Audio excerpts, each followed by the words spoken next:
Actually, the low flow, it's still an open subject, and Paul is right that people do not accept very easily.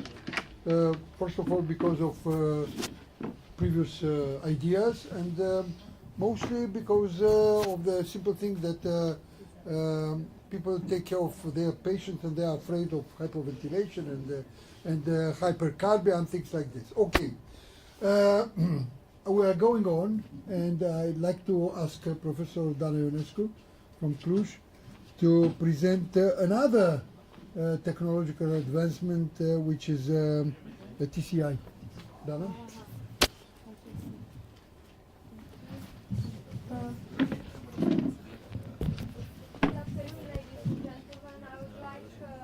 To start by thanking famous Professor Gabi Gurman for inviting me.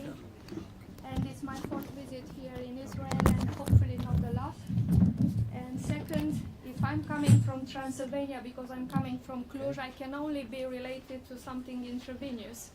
Otherwise, I am a member of the board of the World Society of Intravenous Anesthesia, and I take this opportunity to announce you that in 2017, the world meeting will be in Romania. For those of you who have been in Timișoara, the meeting will be held in Timișoara, and I hope to see those of you who haven't been in Timișoara. So it's a very nice party, and Transylvania is number one as touristical places to visit next year. So hopefully I will see you, many of you there. Now, when speaking about TCI, we must start by saying that TCI is mainly related to TIVA, but in the last years, as you see in the final slides of my talk, not only, and the development of the TCI technology followed up to some certain extent the development of total intravenous anesthesia. So we have here two debates. What is the place of total intravenous anesthesia in relation with inhalation? And on the other side, what is the place of TCI in relation with manual control infusion? So are there any advantages, and what are these advantages? And we'll see the things, some of the things are well established, some of the things deserve further attention. Here is the well-known scheme, the classical scheme of the TCI devices, and I'm using this just to remind you that here, from teaching purposes, we have a pharmacology book, because in the past people probably were not paying that much attention to constant transfer, constant, and so on and so forth. And here we have a loop that is actually, how should I say, overwhelmed in the closed loop anesthesia. So what are the advantages of the total intravenous anesthesia? These are very well known, so I'm not actually emphasizing them once again. But we will see that there are some advantages related to TCI technique. So target control infusion is that technique that allows a fixed plasma concentration, or allows a fixed effect site target concentration depending on what we are targeting. Of course, requires PK/PD models and requires some characteristic to the substance which is used in this technique. The TCI device has as key components the user interface, the software, and the communication system between the unit and the pump. These are the most common TCI devices that are used in Europe and in other parts of the world except USA, because as far as I understood, the FDA still didn't approve the TCI technology in United States. So these are the most common used pumps, as I said. And these are the topics and the question marks that still needs to be answered when speaking about the TCI. So, as I said, the FDA didn't yet approve the TCI technology in the United States, and one of their concern is the lack of adaptability of this target system or target infusion to the patient variability, knowing that there is a very wide variability between patients in the most effective plasma target or effect site targeting. What is the best PK/PD model? When speaking about propofol, where do we have two models, the Marsh model and the Schneider model? and there's still a matter of great debates among the members of the Society of Intravenous Anesthesia, and not only, which one we should use in which patient. And I can tell you, we are, for example, in my hospital, we are using both Marsh and Schneider, with Schneider on effect site and Marsh on plasma targeting when doing TCI. What is better to target, plasma or effect site? And here we are coming back again to some discussions. And we still need to have dedicated PK/PD models for special categories of patients. And here I'm especially referring to obese patients, and models are on the way. So looks like we are going to have them in the clinical practice. And there are already some models dedicated to children, and they are already in use in some pumps like Qataria, for example, for propofol. Where we can use TCI? As you can see, in any kind of setting, almost any kind of surgery, with some fields that are specially designed for TCI or to total intravenous anesthesia, any kind of general anesthesia. And you can see we can use either total intravenous anesthesia or opioid TCI in associated with inhalation. And on the other side, we can have TCI with sedation and analgesia, either related to a regional anesthesia or for endoscopy, for example. And finally, we can have TCI infusion in sedation and analgesia, or for sedation and analgesia in intensive care unit. And I'm going to come up with some, I hope, new things on TCI and antibiotics, which is coming now on the literature. What about TCI in anesthesia? We are going to speak about drugs. Which drugs are most suitable for this technique? Models, clinical indication, questions to be answered, and some future applications. So the first TCI technique was dedicated to anesthesia and then developed outside the anesthetic room. And propofol was the first one to come up on the clinical practice in different models. As you can see here, Marsh model, Schneider model, and for children, Diprifusor and Qataria. Then opioids are also suitable for TCI technique. And speaking about opioids, remifentanil and sufentanil are the most suitable for this technique.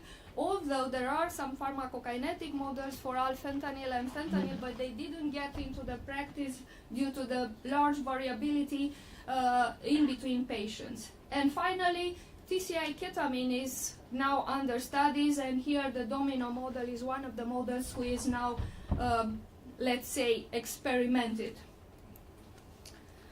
The indications are mostly of them overlapped with TIVA, some of them, when speaking about differences between inhalation and total intravenous anesthesia. I would emphasize cancer anesthesia, which is now coming in the literature very nicely, and there are some reports already that total intravenous anesthesia may be better for the cancer patient. This is why a whole issue in British Journal of Anesthesia in 2014 was dedicated to anesthesia in cancer patients. And although there are not specifically indications for choosing TIVA for cancer patients, there are some results which are promising in this field. So in the future we might assist as having indications for TIVA in cancer patients. Actually, some of our research in my department are dedicated to immune response and the influence of anesthesia on immune response, and we came out in European Journal of Anesthesiology with 2 publications in the last year, and now we are getting into details in anesthesia and cancer, and hopefully I will be able to communicate some great results in the future in this area.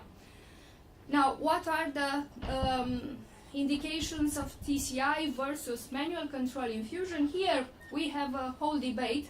I would mention that TCI is easily and rapid titratable as compared to manual control infusion. and is eliminating the calculation error in the interruptions during changing of syringe, for example.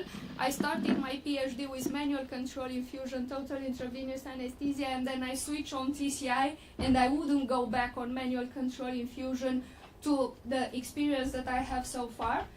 It's easy to assess the relationship between drug and drug concentration in the effect of the drug, is displaying both the calculated and the targeted concentration either in plasma or at the effect site compartment.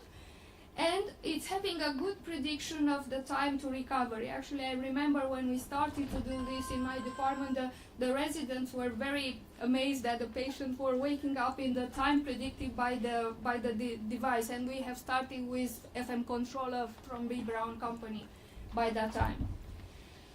In some countries, we do have already some very precise protocol how to titrate the TCI regime according to the base and to the patient response. And here is a very nice algorithm which was formulated by the Malaysian Society of Anesthesiologists. And they do have even recommendation for obese patients or for a very old patient and for very sick patient. And this is quite very nice formulated, this algorithm of doing TCI according to patients' characteristics.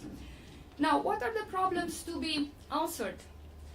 Is it TCI better as compared to manual control infusion? Do we have a faster recovery with this technique? Is it cheaper? Is it more convenient to use? Is it safer? Is it time consuming, and do we need training to do this? And I will try to briefly answer to these questions that are coming up in the literature. Now, speaking about TCI, we can be on the wave. We must be on the wave. It's better to be on the right wave than to be under or above the wave, with that targeted concentration either plasma or in the effect site compartment. I can't answer at the question if the technique is better when compared to manual control infusion. There are not sufficient evidence to precisely say that, and the most let's say documented review is coming from Kate Leslie and her team.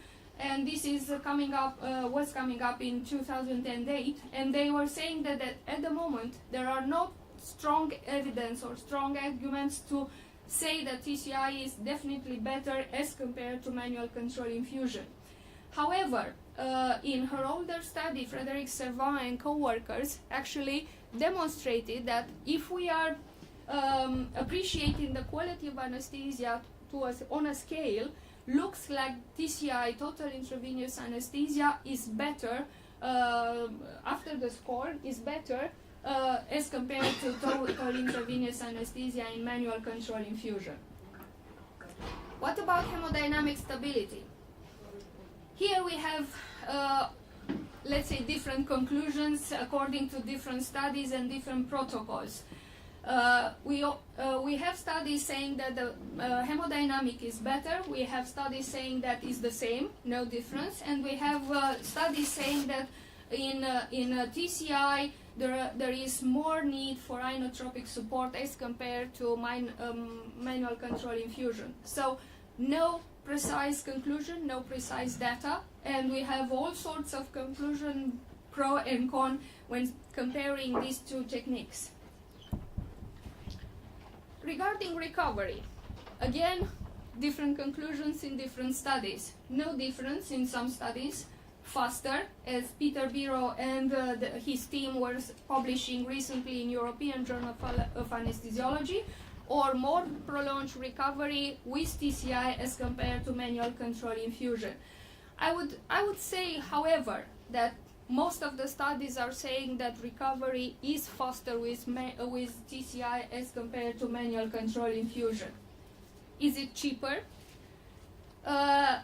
If we are strictly referring to the amount of the propofol and to amount of disposable and the price, then probably not. TCI is not cheaper as compared to manual control infusion. But if we are taking in consideration the suggestions that Robert Snade advanced recently in 2011, so if we are adding some extra outcome measures, then we might get to the conclusion that TCI is cheaper than manual control infusion. From my point of view, I think it's not cheaper, or it depends what you are referring with as in terms of outcome. Is it more convenient? In some fields, yes. In trade population, yes. And definitely in anesthesia outside the hospital in the field, yes, it is more convenient to use. And speaking about is it more convenient for doctors, looks like that the doctors who use both manual control infusion and target control infusion, most of them would use or would choose TCI as compared to manual control infusion. In terms of safety, it's a safe technique, and at the moment there are no conclusions regarding the superiority of one techniques or the other in terms of technical problems or safety for the patients. However, as you can see here, there is a trial on the way speaking about safety of these two techniques, so hopefully in the future we will have a more definitive conclusion. But however, I would say that at the moment we can say that both techniques are equally safe for the patient. As with accuracy, it's a whole debate in the literature. As you can see, the median errors are roughly around 20%, and it's here it is interesting that we can speak about errors when speaking about model, when speaking about the category of patients in which we are evaluating the errors, and when speaking about different types of devices. So from this point of view, depending what we are targeting, we can speak about different errors. However, most of the maximum errors in the literature are around 18%, 20% of the target. Training, not necessarily. A few years ago, I would have probably said that you need some training, but seeing our residents in the operating theater or in the endoscopy unit, how quick they are actually starting to use TCI, I wouldn't say that anymore. Time consuming, yes, it's more time consuming than a manual control infusion, even for setting up the pumps, but it's a problem if this time consumption is significantly as compared to manual control infusion. This was for anesthesia. For sedation, it's another field that coming into the TCI options for using this technique. And preparing this presentation, I was surprised by the number of the publications in the last 2 years which were using TCI for endoscopy. But the sad story, for me at least, was that most of the studies were coming from non-anesthesiologists. So endoscopists doing TCI sedation for endoscopy. And those studies were coming from Japan or from Italy, and they are very, very good fans or very great fans of this technique. What is the literature saying when comparing these two techniques? Most of the literature is saying that TCI is followed by a greater hemodynamic and respiratory stability and less interventions on the devices compared to manual control infusion. As you can see, is preferred technique by the non-anesthesiologist, and I think this is bad for us, it's good for them. And there is a wide selection of the maneuvers or the examination in which TCI was used and was successfully used, I would say. Now the problem is, should we use better remifentanil TCI, should we use propofol TCI, or should we use a combination for these techniques? And it's up to the technique or to the protocol, to the local protocol, which one of these should be used more than the other. As you can see here, these are some of the publications that are coming up into the literature in the last years regarding this technique and endoscopy. In Romania at the moment, we are somehow lucky, if I may say so, that only the anesthesiologists are allowed to give propofol for sedation for endoscopy and not other specialties. What about critical care? When speaking about TCI in critical care, the literature is not so generous like, for example, for endoscopy or for anesthesia, but mainly the indications are sedation for mechanical ventilation, sedation for non-invasive ventilation, sedation for spontaneous breathing or in spontaneous breathing patients, but for other purposes. And I will end up with the antibiotics and TCI. So, what are the pros and cons when speaking about TCI in intensive care unit? Theoretically, we can speak about some advantages, like, for example, stable plasma concentration or stable effect site concentration. We can speak about better hemodynamics, or we can speak a certain adjustment to patient's profile, and here I'm referring to the age or to the weight of the patient according to the model that it used. However, there are some cons when speaking about this technique in ICU. For example, is it any difference, or how big is the difference in the way that the models are applicable to a certain category of patients, knowing that in intensive care unit we have critical patients with organ failure. So it's a problem if these models are suitable for this kind of patient and how much.